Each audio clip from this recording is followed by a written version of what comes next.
অনলাইনে পড়াশোনা করেই সিবিএসই বোর্ডের মাধ্যমিক পরীক্ষায় দেশের মধ্যে শীর্ষস্থানে ফালাকাটার সৃজিতা।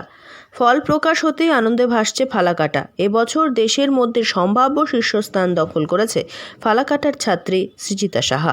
600 নম্বরের মধ্যে সে পেয়েছে 598।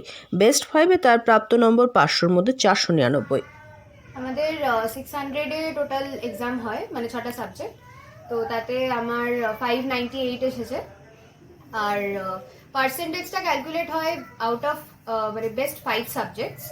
তো সেটা করলে হয় আমার 499 আউট অফ 500, যেখানে অ্যাগ্রিগেট আসছে 99.8%। টিউশন ছিল না। বাকি অনলাইনে এখন প্রচুর রিসোর্সেস অ্যাভেলেবেল আছে, তো সেগুলো ইউজ করে অনেকটা প্রিপারেশন করেছি। আর সেরকমভাবে কোনোদিনও কোনো রুটিন টাইম টেবিল কিছুই ছিল না। মানে যখন আমার নিডস বুঝে আমি পড়তাম। বুধবার ফল প্রকাশের পর থেকেই উচ্ছ্বাসে ভাসছে ফালাকাটার সাহা পরিবার। ফালাকাটা শহরের মুক্তিপাড়ায় সৃজিতাদের বাড়িতে খুশির আবহ। গর্বিত পাড়া প্রতিবেশীরা, আত্মীয় পরিজন ও প্রতিবেশীদের শুভেচ্ছায় ভরে উঠেছে তাদের বাড়ি। সৃজিতা জানিয়েছে, নিয়মিত গৃহশিক্ষকের ওপর ভরসা না করে পড়াশুনো করেছে সে। শুধুমাত্র অঙ্ক ও বাংলার জন্য আলাদা শিক্ষক থাকলেও বাকি বিষয়গুলি সে নিজেই প্রস্তুতি নিয়েছে।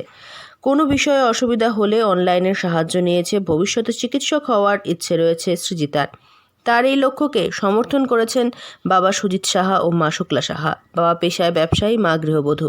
মেয়ের স্বপ্ন পূরণে তারা সব রকমভাবে পাশে থাকার আশ্বাস দিয়েছেন। পরিশ্রম, আত্মনিয়ন্ত্রণ এবং সঠিক পরিকল্পনাই সাফল্যের চাবিকাঠি। নিজের সাফল্যের রহস্য হিসেবে এমনটাই জানালো সৃজিতা। সৃজিতা লেখাপড়ার পাশাপাশি আবৃত্তি এবং নাচ করতে এবং আবৃত্তি করতে ভালোবাসে এবং রবীন্দ্রনাথের সব কবিতাই তার কাছে মুখস্থ। আলিপুরদুয়ার থেকে অনন্যাদের রিপোর্ট, লোকাল 18 বাংলা।